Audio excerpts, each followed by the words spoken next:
Everyone, myself Sameer. Welcome to my YouTube channel mathematical fundas. तो student, आज की इस वीडियो में हम जानेंगे CBSE class 11th maths new syllabus for this session 2021 to 2022 कि आखिर सीबीएसई क्लास 11th के मैथ्स के सिलेबस में पिछले साल के मुकाबले क्या चेंज आया है। तो स्टूडेंट, ये वीडियो उन सभी स्टूडेंट के लिए काफ़ी हेल्पफुल होने वाला है जो अभी अभी क्लास 11th में एंटर हुए। तो इसलिए इस वीडियो को ध्यान से देखें और इस वीडियो में मेरे साथ बने रहें। तो स्टूडेंट, वीडियो में आगे बढ़ने से पहले मेरी आपसे रिक्वेस्ट है कि अगर आप चैनल पर नए हैं तो चैनल को सब्सक्राइब करिए, साथ ही साथ बेल आइकन को प्रेस कर दीजिए। तो स्टूडेंट, आपको पता ही होगा कि जो सीबीएसई क्लास 11 का मैथ्स का सिलेबस है वो थ्योरी प्लस इंटरनल असेसमेंट दो पार्ट में डिवाइड होता है। जो थ्योरी पार्ट होता है वो 80 मार्क्स का होता है और जो इंटरनल असेसमेंट होता है वो 20 मार्क्स का होता है। तो स्टूडेंट, मैं इस वीडियो में थ्योरी पार्ट्स को डिस्कस करूंगा जो कि 80 मार्क्स का होता है। तो चलिए जानते हैं सीबीएसई क्लास 11 मैथ्स के न्यू सिलेबस को। तो सबसे पहले हम जानते हैं क्लास 11 के सिलेबस में टोटल कितनी यूनिट्स हैं और किस यूनिट से कितने मार्क्स का क्वेश्चन पूछे जाते हैं। सबसे पहली यूनिट है सेट्स एंड फंक्शंस, जिससे 23 मार्क्स के क्वेश्चन पूछे जाते हैं। सेकंड यूनिट है अलजेब्रा, जिससे 30 मार्क्स के क्वेश्चन पूछे जाते हैं। थर्ड यूनिट है कोऑर्डिनेट ज्योमेट्री, जिससे 10 मार्क्स के क्वेश्चन पूछे जाते हैं। फोर्थ यूनिट है कैलकुलस, जिससे 5 मार्क्स के क्वेश्चन पूछा जाता है। फिफ्थ यूनिट है मैथमेटिकल रीजनिंग, जिससे 2 मार्क्स का क्वेश्चन पूछा जाता है। सिक्स यूनिट है स्टैटिस्टिक्स एंड प्रोबेबिलिटी, जिससे 10 मार्क्स के क्वेश्चन पूछे जाते हैं। तो इस हिसाब से टोटल 80 मार्क्स का पेपर होता है और इंटरनल असेसमेंट आपका 20 मार्क्स का होता है। अब स्टूडेंट, हम इसको डिटेल में जानते हैं कि आखिर किस यूनिट में कौन कौन से चैप्टर कवर हो रहे हैं, कौन कौन से टॉपिक कवर हो रहे हैं। तो सबसे पहले अगर हम बात करें यूनिट फर्स्ट, तो यूनिट फर्स्ट हमारी सेट्स एंड फंक्शंस। उसमें हमारा पहला चैप्टर है सेट्स। तो स्टूडेंट, ये चैप्टर आपके लिए बिल्कुल नया है, आपने इससे पहले इसके बारे में कुछ नहीं पढ़ा हुआ है। तो इसमें हम सेट थ्योरी के फंडामेंटल्स को जानते हैं, यानी कि sets and their representation, empty set, finite and infinite set, equal set, subset, subset of a set of real number, specially interval, power set, universal set, Venn diagram, union and intersection of sets, difference of sets, complement of a set and properties of complement. तो student, ये सारे topic हमारे पहले chapter sets के अंदर आते हैं। अब सेकंड चैप्टर हमारा रिलेशन एंड फंक्शन। तो स्टूडेंट, ये चैप्टर भी आपके लिए बिल्कुल नया है, आपने इससे पहले क्लास 10th में इसे नहीं पढ़ा हुआ, आप फर्स्ट टाइम इस चैप्टर को पढ़ेंगे। तो सबसे पहले अगर हम बात करें रिलेशन की, तो रिलेशन में कौन कौन से टॉपिक आएंगे? Ordered pair, Cartesian product of a set, number of element in the Cartesian product of two finite set, Cartesian product of the set of real with itself, definition of relation को पढ़ेंगे, फिर उनके pictorial diagram, domain, codomain and range of relation. अब इसी में अगला topic हमारा function. अब फंक्शन में क्या क्या पढ़ना है? Function as a special type of relation, pictorial representation of a function, domain, codomain and range of a function, real valued function, domain and range of these functions, constant, identity, polynomial, rational, modulus, signum, exponential, logarithm and greatest integer function. तो ये सारे function आपको पढ़ने with their graph, उनके graph के साथ, sum, difference, product and quotient of function. तो student, इस चैप्टर में आपको इन सारे टॉपिक्स को पढ़ना होगा। अब बढ़ते हैं चैप्टर 3 की तरफ। चैप्टर 3 है ट्रिग्नोमेट्रिक फंक्शन। तो स्टूडेंट, पहले क्लास 10th का जो सिलेबस था उसमें ट्रिग्नोमेट्री चैप्टर इंक्लूड था, बट जो स्टूडेंट अभी अभी क्लास 10th पास हो गए, क्लास 11th में आए हैं, उन सभी स्टूडेंट के क्लास 10th के सिलेबस से ट्रिग्नोमेट्री को हटा दिया गया था। तो स्टूडेंट, ये ट्रिग्नोमेट्रिक इक्वेशन जो है ये आपका कंप्लीटली बेस है ट्रिग्नोमेट्री पे। तो स्टूडेंट, जब आपने क्लास 10th में ट्रिग्नोमेट्री चैप्टर ही नहीं पढ़ा तो ये चैप्टर ट्रिग्नोमेट्रिक इक्वेशन आपके लिए बिल्कुल नया होगा और आपको इसको अच्छे से समझना पड़ेगा। अब आइए जानते हैं इसमें आपको क्या क्या टॉपिक्स कवर करने हैं। Positive and negative angles, measuring angle in radian and in degree and conversion from one measure to another, यानी कि आपको किसी भी एंगल को रेडियन में कन्वर्ट करना और रेडियन को डिग्री में कन्वर्ट करना आना चाहिए। Definition of trigonometric function with the help of unit circle, truth of the identity, sin 2x plus cos 2x equals to 1 for all x, sign of trigonometric function, domain and range of trigonometric function and their graph, or expressing sin x plus minus y and cos x plus minus y in terms of sin x, sin y, cos x and cos y and their simple application। ये सब कुछ आपको trigonometric function के अंदर पढ़ना है। तो student, ये तो थी हमारी यूनिट फर्स्ट जिसमें हमारे 3 चैप्टर कवर हो रहे हैं। अब बढ़ते हैं यूनिट सेकंड की तरफ। यूनिट सेकंड हमारी अलजेब्रा। आप जानते हैं यूनिट सेकंड के अंदर कौन कौन से चैप्टर कवर हो रहे हैं। तो उसमें पहला चैप्टर है प्रिंसिपल ऑफ मैथमेटिकल इंडक्शन। तो स्टूडेंट, मैं आपको आपकी जानकारी के लिए बता दूं कि जो सेशन 2020 से 2021 वाले स्टूडेंट थे उनके क्लास 11th के सिलेबस में से ये जो चैप्टर है प्रिंसिपल ऑफ मैथमेटिकल इंडक्शन, इसे हटा दिया गया था। बट जो स्टूडेंट अभी अभी क्लास 11th में एंटर हुए हैं, यानी कि सेशन 2021 से 22 वाले स्टूडेंट्स हैं, उनके सिलेबस में इस चैप्टर को इंक्लूड कर दिया गया है। और इस चैप्टर में आपको कौन कौन से टॉपिक मिलेंगे वो है process of the proof by induction, यानी कि हम इंडक्शन के थ्रू कई सारी थ्योरम को प्रूव करेंगे, motivating the application of the method by looking at natural numbers as the least inductive subset of real numbers, the principle of mathematical induction and simple application, और इसके applications को जानेंगे। अब बढ़ते हैं हम यूनिट सेकंड चैप्टर की तरफ, वो है complex numbers and quadratic equations. तो स्टूडेंट क्लास 10th में आपके सिलेबस से क्वाड्रेटिक इक्वेशन को हटा दिया गया था। क्लास 11th में ये चैप्टर आपके लिए बिल्कुल नया होगा, जिसमें आपको कॉम्प्लेक्स नंबर और क्वाड्रेटिक इक्वेशन को समझना पड़ेगा। अब आइए जानते हैं इसमें कौन कौन से टॉपिक्स कवर होंगे। Need for complex number, specially square root of -1 to be motivated by inability to solve some of the quadratic equation, algebraic properties of complex numbers, Argand plane and polar representation of a complex number। तो student ये तो हुआ आपके complex number का। अब quadratic equation में आपको क्या देखना है, statement of fundamental theorem of algebra, solution of quadratic equation with real coefficient in the complex number system, square root of a complex number. तो स्टूडेंट ये था चैप्टर नंबर 2।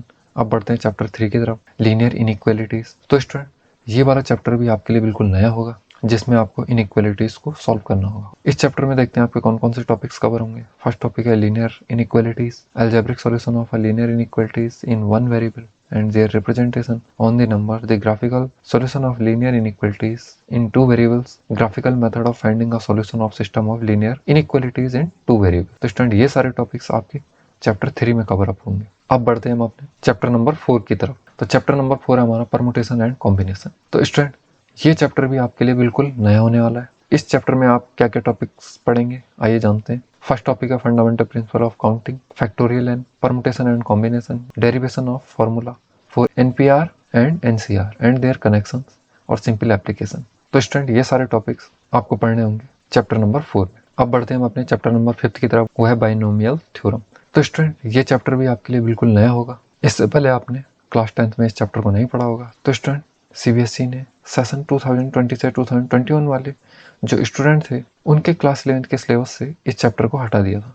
बट वो स्टूडेंट जो अभी अभी क्लास 11th में enter हुए, उनको ये चैप्टर पढ़ना पड़ेगा। आइए जानते हैं इस चैप्टर में आपको कौन कौन से टॉपिक्स पढ़ने होंगे। फर्स्ट है historical perspective, statement and proof of binomial theorem for positive integral indices, Pascal's triangle, general and middle term in binomial expression और सिंपल एप्लीकेशन। तो स्टूडेंट ये सारे टॉपिक आपको चैप्टर 5 में पढ़ने पड़ेंगे। अब आते हैं स्टूडेंट चैप्टर नंबर 6 पे। चैप्टर 6 है सीक्वेंस एंड सीरीज। तो स्टूडेंट ये चैप्टर भी आपके लिए बिल्कुल नया है। इससे पहले आपने इस चैप्टर को क्लास 10th में नहीं पढ़ा होगा। अब इस चैप्टर में आप किन किन टॉपिक्स को पढ़ेंगे, उसमें है sequence and series, arithmetic progression को पढ़ेंगे, arithmetic mean, geometric progression, general term of a GP, sum of n term of a GP, infinite GP and its sum, geometric mean, relation between AM and GM, formula for the following special sum. तो student इसमें basically आप क्या करेंगे, आपको 2 series पढ़नी पड़ेंगी, वो है अर्थमेटिक प्रोग्रेशन यानी कि एपी और ज्योमेट्रिक प्रोग्रेशन यानी कि जीपी। अब बढ़ते हैं स्टूडेंट हम अपनी यूनिट 3 की तरफ। यूनिट 3 हमारी कोऑर्डिनेट ज्योमेट्री। आप सभी स्टूडेंट्स ने क्लास 10th में कोऑर्डिनेट ज्योमेट्री पढ़ी होगी, बट उसमें आपने कोऑर्डिनेट ज्योमेट्री का सिर्फ इंट्रोडक्शन पढ़ा होगा, जिसमें आप कार्टेशियन प्लेन और कोऑर्डिनेट ऑफ अ पॉइंट को पढ़ा होगा। बट अब क्लास 11th में आपको कोऑर्डिनेट ज्योमेट्री को ही डीप में पढ़ने को मिलेगा। तो इसी यूनिट 3 में आपका पहला चैप्टर है स्ट्रेट लाइंस। इसमें आपको कौन कौन से टॉपिक कवर होंगे, आइए जानते हैं। Brief recall of 2 dimensional geometry from earlier cases, shifting of origin, slope of a line and angle between two lines, various forms of equation of a line parallel to axis, point slope form, slope intercept form, 2-point form, intercept form and normal form, general equation of a line, equation of a family of line passing through the point of intersection of two lines, distance of a point from a line। तो ये सारे topics आप पढ़ेंगे chapter 1 straight line में। अब बढ़ते हैं chapter 2 की तरफ। चैप्टर 2 है कोनिक सेक्शन। तो स्टूडेंट इसमें आप कौन कौन से टॉपिक्स पढ़ेंगे, आइए जानते हैं। Sections of a cone, circle, ellipse, parabola, hyperbola, a point, a straight line and a pair of intersecting line as a degenerated case of a conic section, standard equation and simple properties of parabola, ellipse and hyperbola, standard equation of a circle। तो student आपने class 10th में सिर्फ circle को पढ़ा होगा, जहाँ पे आपने सर्किल के बारे में जाना होगा, बट क्लास 11th में आपको सर्किल, इलिप्स, पैराबोला और हाइपरबोला को भी जानना है। तो स्टूडेंट ये था चैप्टर 2। अब बढ़ते हैं चैप्टर 3 की तरफ। चैप्टर 3 हमारा इंट्रोडक्शन टू 3 डायमेंशनल ज्योमेट्री, यानी कि स्टूडेंट आपको 3 डायमेंशनल ज्योमेट्री का इंट्रोडक्शन को जानना है, क्योंकि जो इसका एडवांस वर्जन है वो आपको क्लास 12th में देखने को मिलेगा 3 डायमेंशनल ज्योमेट्री के नाम से। तो स्टूडेंट इससे पहले आपने क्लास 10th में इस चैप्टर को नहीं पढ़ा, आपने सिर्फ 2 डायमेंशनल ज्योमेट्री को पढ़ा हुआ है। तो स्टूडेंट आपके लिए क्लास 11th में ये चैप्टर बिल्कुल नया है। आइए जानते हैं इसमें कौन कौन से टॉपिक्स कवर होंगे। Coordinate axes and coordinate planes in 3 dimensions, coordinate of a point, distance between 2 points and section formula. तो स्टूडेंट ये सारे टॉपिक आपको चैप्टर 3 में देखने को मिलेंगे। तो स्टूडेंट अब बढ़ते हैं हम अपनी नेक्स्ट यूनिट की तरफ। नेक्स्ट यूनिट हमारी यूनिट 4th कैलकुलस। तो स्टूडेंट ये यूनिट आपकी काफी इंपॉर्टेंट है। ये यूनिट आपको क्लास 12th में भी देखने को मिलेगी। तो स्टूडेंट ये भी आपके लिए बिल्कुल नया है, इससे पहले आपने कैलकुलस के बारे में नहीं पढ़ा हो। तो स्टूडेंट आपके सिलेबस में इस यूनिट 4th कैलकुलस में सिर्फ एक ही चैप्टर है, वो है लिमिट्स एंड डेरिवेटिव। इसमें आपको कौन कौन से टॉपिक्स पढ़ने होंगे? Derivative introduced as a rate of change both has that of distance function and geometrically intuitive idea of limit, limits of polynomials and rational function, trigonometric, exponential and logarithm functions, definition of derivative related to scope of tangent of the curve, derivative of sum, difference, product and quotient of function, derivative of polynomials and trigonometric function. तो ये सारे topics आपको पढ़ने होंगे इस chapter 1 में। अब student आप जानते हैं हम अपनी यूनिट 5th के बारे में। यूनिट 5th हमारी मैथमेटिकल रीजनिंग। तो स्टूडेंट सेशन 2020 से 2021 वाले स्टूडेंट्स के लिए इस यूनिट को रिमूव कर दिया गया था, बट स्टूडेंट आपको इस यूनिट को पढ़ना होगा। तो स्टूडेंट आप जानते हैं इस यूनिट में आपको कौन कौन से टॉपिक्स पढ़ने होंगे? Mathematically acceptable statements, connecting words, phrases, consolidating the understand of if and only if, necessary and sufficient condition, implies and oblique or implied by and or their exist and their use through variety of example related to real life and mathematics, validating the statements involving the connecting word, difference among contradiction, converse and contrapositive। ये unit ज्यादातर किसी भी theorem को proof करने के काम में use होगी। इस यूनिट में आप जानेंगे कि आखिर किसी भी थ्योरम को हम कैसे प्रूफ कर सकते हैं with the help of mathematical reasoning. अब स्टूडेंट अब बढ़ते हैं हम अपनी यूनिट 6 पे। यूनिट 6 हमारी स्टैटिस्टिक्स एंड प्रोबेबिलिटी। तो स्टूडेंट ये यूनिट जानी पहचानी है, ये आपने क्लास 10th में पढ़ा होगा स्टैटिक्स एंड प्रोबेबिलिटी के बारे में, बट वहाँ पे स्टैटिस्टिक्स एंड प्रोबेबिलिटी जो थी उसका इंट्रोडक्शन पार्ट था। अब उसी का थोड़ा लेवल बढ़ा दिया गया क्लास 11th में। तो आइए जानते हैं इस यूनिट के पहले चैप्टर को। पहला चैप्टर है स्टैटिस्टिक्स। इसमें आपको कौन कौन से टॉपिक्स को पढ़ना है? उसमें पहला है measure of dispersion, range, mean deviation, variance and standard deviation of ungrouped group data, analysis of frequency distribution with equal means but different variances. तो स्टूडेंट ये सब टॉपिक्स आपको पढ़ने होंगे स्टैटिस्टिक्स में। अब इसी यूनिट में सेकंड चैप्टर हमारा प्रोबेबिलिटी। इसमें आपको कौन कौन से टॉपिक्स को पढ़ना है? इसमें पहला टॉपिक है random experiments, outcome, sample space, events, occurrence of events, not and or events, exhaustive events, mutually exclusive events, axiomatic probability, connection with other theories of earlier classes, probability of an event, probability of not and or events। तो student ये सारे topics आपको पढ़ने हैं second chapter में, यानी कि जो है प्रोबेबिलिटी।